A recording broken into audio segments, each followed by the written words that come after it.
College, school, college, এই সমস্ত জায়গাগুলো শুনলেই আমাদের চোখের সামনে একটা ডিফারেন্ট ছবি ভেসে ওঠে। কিন্তু সেই কলেজে আগ্নেয়াস্ত্র হাতে এক ছাত্র, এক প্রাক্তন ছাত্র, ছবি দেখাবো আপনাদের। তার কারণ আগ্নেয়াস্ত্র হাতে এই ছাত্রের ভিডিও এই মুহূর্তে ভাইরাল, যদিও এই ভাইরাল ভিডিও সত্যতা যাচাই করেনি নিউজ 18 বাংলা। কলেজে সাংস্কৃতিক অনুষ্ঠান নিয়ে বৈঠক, যেরকম সব কলেজেই হয়, সেই রকমই একটি বৈঠকে আগ্নেয়াস্ত্র হাতে প্রাক্তন ছাত্র নেতার যাওয়ার অভিযোগ। কলেজের প্রাক্তন বর্তমান ছাত্রদের গন্ডগোল, যদিও ফাঁসানোর অভিযোগ তুলছে তৃণমূলের প্রাক্তন নেতা। রাজেশ প্রতিনিধি আমাদের সঙ্গে রয়েছেন। রাজেশ, কলেজে একটা বৈঠক, সেই বৈঠকে যোগ দিতে আগ্নেয়াস্ত্র নিয়ে এই ছাত্র গিয়েছেন, এই যে ছবি ফুটে উঠেছে, তিনি তাকে ফাঁসানোর অভিযোগও করছেন, কিন্তু আগ্নেয়াস্ত্রটাকে তো অস্বীকার করা যায় না। সেটা এলো কোথা থেকে?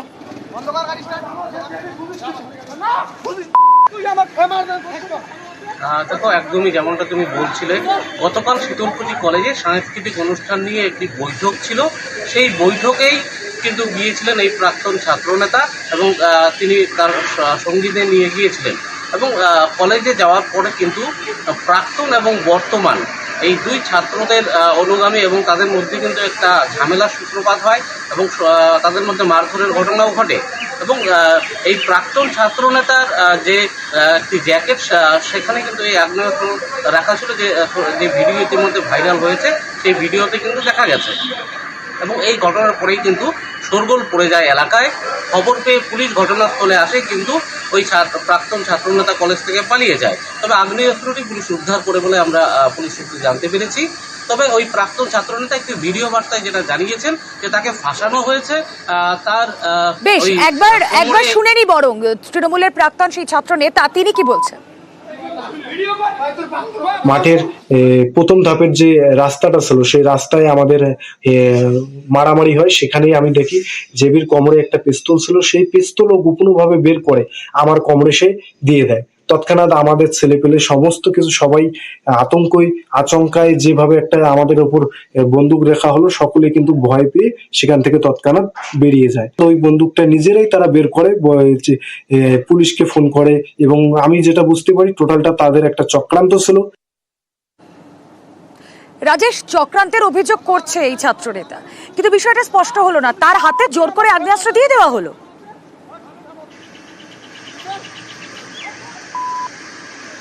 দেখো, শীতলকুচি কলেজে প্রাক্তন এবং বর্তমান এই ছাত্র সমস্যা কিন্তু দীর্ঘদিন থেকে। এর আগেও পুরো প্রাক্তন এবং বর্তমান ছাত্র সংগঠনের মধ্যে মারধরের ঘটনা ঘটেছিল, বেশ কয়েকজন আহত হয়েছিল এবং সেই ঘটনায় কিন্তু ব্যাপক উত্তেজনা ছড়িয়েছিল শীতলকুচি এলাকায়। মাঝে মধ্যেই কিন্তু কলেজে প্রাক্তন এবং বর্তমান ছাত্রদের মধ্যে ঝামেলার ঘটনা ঘটে। গতকাল কিন্তু সেটা চরম আকার নেয় এবং সেই আগ্নেয়াস্ত্রটি উদ্ধার হয়। এবং প্রাক্তন ছাত্রনেতা তাকে ফাঁসানোর অভিযোগ করছেন যদিও, এবং তাকে তার বিরুদ্ধে চক্রান্ত করা হচ্ছে, তাকে ফাঁসানো হচ্ছে, এমনটা তিনি ভিডিও বার্তায় দাবি করেছেন। তবে আদৌ এই পিস্তলটি কার ছিল সেই প্রাক্তন ছাত্রনেতার নাকি তাকে গুঁজে দেওয়া হয়েছে, গোটা ঘটনায় কিন্তু তদন্তে শীতলকুচি থানার পুলিশ। এবিভিপি ছাত্র সংগঠনের পক্ষ থেকেও এই ঘটনার নিন্দা জানানো হয়েছে যে একটি কলেজ, সেখানে এই ধরনের অরাজকতা এটা কোনোভাবেই ঠিক নয়।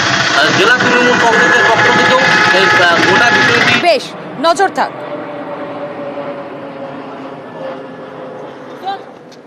এটা খুব ন্যাক্কারজনক ঘটনা। আমরা দীর্ঘদিন দিয়ে বলে আসছি, শীতলকুচি কলেজে বহিরাগতদের তাণ্ডবে সাধারণ ছাত্রছাত্রীরা নিরাপত্তাহীনতা ভুগছেন, সাধারণ ছাত্রীদের পড়াশোনা নষ্ট হচ্ছে। আমরা চাই অবিলম্বে শীতলকুচি পুলিশ প্রশাসন এই ঘটনাটা তদন্ত করে দোষীদের শাস্তি ব্যবস্থা করুক এবং সাধারণ ছাত্রছাত্রীরা যাতে নির্ভয়ে শীতলকুচি কলেজে গিয়ে পড়াশোনা করতে পারে সেই ব্যবস্থা করুক। শিক্ষা প্রতিষ্ঠানে কোনো গণ্ডগোল হোক, সেটা কখনোই কাম্য নয়। দলীয় স্তরে আমি আমাদের ব্লক সভাপতি এবং অন্যান্য সূত্রের সঙ্গে খোঁজ খবর নিয়ে একটা মতামত জ্ঞাপন করব। শিক্ষা অঙ্গনে কোনো অরাজকতা না হওয়ায় বাঞ্ছনীয়। ছাত্র পরিষদের জেলা নেতৃত্বকেও বলবো এই ব্যাপারটি দেখার। আপনাদের বলছিলাম বিরতির পর আপনাদের জানাবো যে খবর, 13 দিনের মধ্যেও নির্দেশ মানা হলো না। বদলির নির্দেশ এসেছিল 13 দিন আগে, কিন্তু তারপরও দুবরাজপুর এবং নানুর থানার ওসির যে বদলির নির্দেশ আসে, এই দুই ওসির বদলির নির্দেশ না মানায় এই মুহূর্তে একটা জটিলতা তৈরি হয়েছে। সেই জটিলতাটা ঠিক কোন জায়গায় আসুন একটু সহজ করে বুঝে নিই। আমাদের প্রতিনিধি সুপ্রতিম রয়েছেন সঙ্গে। সুপ্রতিম, একদম দেখো, সেটা হচ্ছে যে বদলির নির্দেশ পালন না করায় বীরভূমের দুর্গাপুর থানার ও নানুর থানার ওসিকে কড়া চিঠি দিয়েছে বীরভূমের পুলিশ সুপার রাজনারায়ণ মুখোপাধ্যায়। বীরভূমের দুর্গাপুর থানার ওসি এখন যিনি রয়েছেন তাপাই বিশ্বাস, তাকে 2রা ডিসেম্বর পুলিশ সুপারের নির্দেশ অনুসারে তাকে বীরভূমের নানুর থানায় যোগদানের কথা বলা হলেও তিনি কিন্তু এখনো যোগদান করেননি নানুর থানায়, এবং তাকে আগামী 17ই ডিসেম্বরের মধ্যে যোগদান করার কড়া নির্দেশ দিয়েছে বীরভূম জেলা পুলিশ সুপার। দেখো, যদি গোটা ঘটনাটা বলতে চাই তাহলে হচ্ছে 16ই নভেম্বর বীরভূমের বিভিন্ন ইন্সপেক্টর র্যাঙ্কের পুলিশের বদলির নির্দেশ আছে রাজ্য পুলিশের সদর দপ্তর থেকে। সেখানে লিস্টে 28 নম্বরে নাম থাকা দুর্গাপুর থানার যিনি ওসি রয়েছেন তাপাই বিশ্বাসের বদলি হয় রামপুরহাট ট্রাফিক গার্ডে। অন্যদিকে লিস্টে 40 নম্বরে নাম থাকা নানুর থানার ওসি শেখ ইসরায়েলের বদলি হয় বারাসাতের সাইবার ক্রাইমে ওসি হিসাবে। এর মধ্যে 2রা ডিসেম্বর বীরভূমের পুলিশ সুপার নানুর থানার ওসি হিসেবে যোগদান করতে বলে দুর্গাপুরে তাপাই বিশ্বাসকে। কিন্তু 13 দিন কেটে গেলেও নানুর থানার ওসি হিসেবে যোগদান নেই তাপাই বিশ্বাস। কারণ হিসেবে জানা গিয়েছে নানুর থানার ওসি শেখ ইসরায়েল নানুর থানার ওসির পদ ছেড়ে বারাসাতে সাইবার ক্রাইমের যে ওসির পদ সেখানে যোগদান করেননি। এদিকে তাপাই বিশ্বাস যোগদান না দেয় নতুন যে ওসি হয়েছে দুর্গাপুরের ওসি আফরোজ হোসেন, তিনিও যোগদান করতে পারছেন না। ফলে একটা এই দুটি থানায় কিন্তু একটা চরম একটা দুর্ভোগের সৃষ্টি হচ্ছে বিভিন্ন কাজকর্ম ব্যবহৃত। সেই কারণে কিন্তু পুলিশ সুপারের এই চিঠি 17ই ডিসেম্বরের মধ্যে থানায় যে নির্দিষ্ট অফিসে তাদেরকে যোগদান করার। বেশ।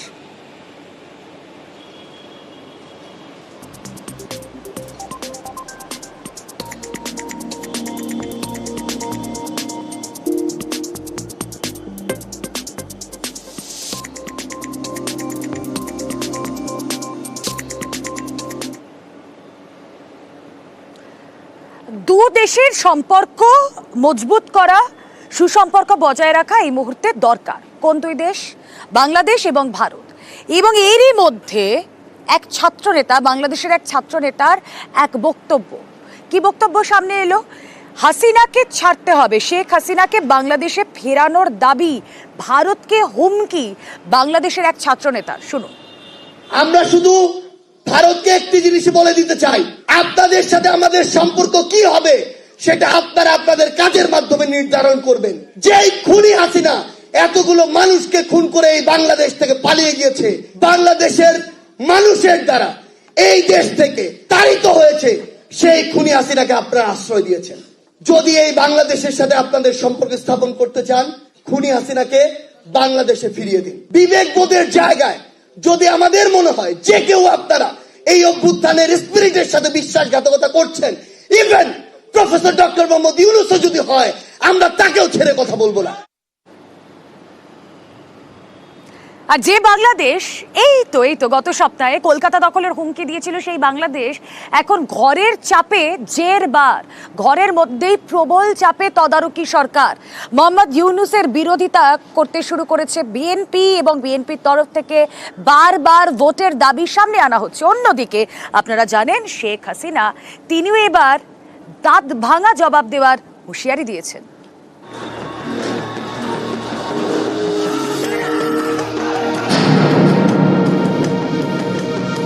এই সরকার অন্তর্বর্তীকালীন সরকার, আমরা সবাই মিলে এই সরকারকে আমরা দায়িত্ব দিয়েছি। দয়া করে রাজনৈতিক দলগুলোকে বা রাজনীতিকে আপনাদের প্রতিপক্ষ বানাবেন না। এখন যে সরকার আছে সেটা তো অন্তর্বর্তী সরকার। এই সরকার কতদিন থাকবে? যে দেশ চালায়নি, দেশ সম্পর্কে জানে না, যে মানুষ সম্পর্কে জানে না, সে দেশের ভালো করবে কিরকম করে? অতএব এই সরকার ভালো মানুষ কিন্তু কাজের মানুষ নয়। ভোটে জেতা সরকারকে ফেলে তদারকি সরকার, এখন আবার নতুন করে ভোটের দাবি। অগাস্ট থেকে বাংলাদেশে অন্তর্বর্তী সরকার, নেতৃত্বে নোবেল জয়ী মোহাম্মদ ইউনূস। বিভিন্ন মহলের দাবি, তার জমানায় বাংলাদেশে অস্থিরতা বেড়েছে, সংখ্যালঘুদের উপর নির্যাতন হচ্ছে বলে অভিযোগ। এই নিয়ে আন্তর্জাতিক চাপ রয়েছে। আর এই পরিস্থিতিতে বাংলাদেশে দ্রুত ভোটের দাবি বিএনপি নেতা। আমরা আশা করি খুব দ্রুত জনগণের ইচ্ছা অনুযায়ী নির্বাচনের ব্যবস্থা হবে, আবার সুষ্ঠু নিরপেক্ষ নির্বাচন। নির্বাচনের মধ্যে দিয়ে জনগণ তাদের প্রতিনিধি নির্বাচন করার সুযোগ পাবেন, পার্লামেন্ট করার সুযোগ পাবেন। দ্রুত ভোটের দাবি তুলে তদারকি সরকারের উপর চাপ সৃষ্টি করতে চাইছে বিএনপি। পাশাপাশি ইউনূস সরকারকেও নিশানা করেন বিএনপি নেতা। এই সরকার অন্তর্বর্তীকালীন সরকার, আমরা সবাই মিলে এই সরকারকে আমরা দায়িত্ব দিয়েছি। বিশেষ করে আমরা বিএনপির তরফ থেকে প্রথম থেকেই তাদেরকে আমরা সমর্থন দিয়েছি। কিন্তু যেন এই কথা বলেন যে রাজনৈতিক দলগুলো অন্তর্বর্তীকালীন সরকারকে ব্যর্থ করার জন্য কাজ করছে, এটা অত্যন্ত মারাত্মক একটা অভিযোগ। আমি তীব্রভাবে প্রতিবাদ করছি এবং আমি মনে করি যে এই ধরনের উক্তিটা প্রত্যাহার করা উচিত। যে দয়া করে রাজনৈতিক দলগুলোকে বা রাজনীতিকে আপনাদের প্রতিপক্ষ বানাবেন না। এখন যে সরকার আছে সেটা তো অন্তর্বর্তী সরকার। এই সরকার কতদিন থাকবে জানি না। 1.5 বছর পরে নির্বাচন যদি হয় তাহলে এই সরকারের আইন 1.5 বছর। এই সরকারে যারা এসছে তারা নিজের নিজের জায়গায় সফল, এরা ভালো মানুষ বলে পরিচিত। ঘুষ এখনো চলে না টুকটাক করে। আরে ভাই, আমি একে সরলাম কি বিকে বসাবার জন্য? আমি একজনের বদলে আরেকজনকে বসাবার জন্য কাজ করেছি। নাগরিক ঐক্যর নেতা মাহমুদুর রহমান মান্না ছিলেন আওয়ামী লীগের নেতা। বিভিন্ন সময় তিনি শেখ হাসিনা সরকারের সমালোচনা করেছেন। এবার তার নিশানায় ইউনূস সরকার। এই সরকারে যারা এসছেন তারা ভালো মানুষ, তারা লুটেরা না, তারা মিথ্যুক নয়, তারা প্রতারক নয়। যে দেশ চালায়নি, দেশ সম্পর্কে জানে না, যে মানুষ সম্পর্কে জানে না, সে দেশের ভালো করবে কিরকম করে? অতএব এই সরকার ভালো মানুষ, কিন্তু কাজের মানুষ নয়। শনিবার বাংলাদেশের শহীদ বুদ্ধিজীবী দিবস। এদিন দেশ জুড়ে নানা কর্মসূচি পালন করে আওয়ামী লীগ।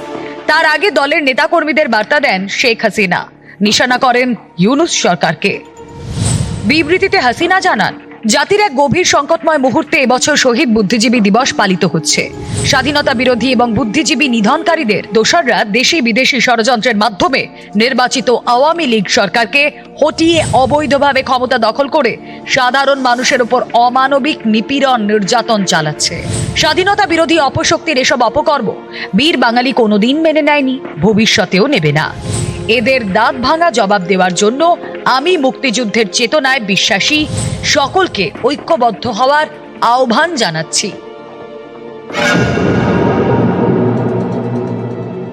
যেভাবে অর্থনীতি চলছে তাতে মোহাম্মদ ইউনূসের পক্ষে ভারসাম্য রাখতে পারছেন। এই জায়গায় দাঁড়িয়ে যদি রোহিঙ্গারা রিফিউজি ক্যাম্প ছেড়ে আরো ভেতরের দিকে ঢোকার চেষ্টা করে এবং রোহিঙ্গা এই রিফিউজি ক্যাম্পগুলো কতদিন মেনটেন করতে পারবে, এটাও কিন্তু যথেষ্ট সন্দেহ আছে। বাংলাদেশের অর্থনীতিতে একটা বিশাল চাপ পড়বে। আমার মনে হয় না যে ইউনূস সেই পজিশনে আছে যে নতুন যে রিফিউজির চাপ সেটা সহ্য করতে পারবে। নিউজ 18 বাংলা।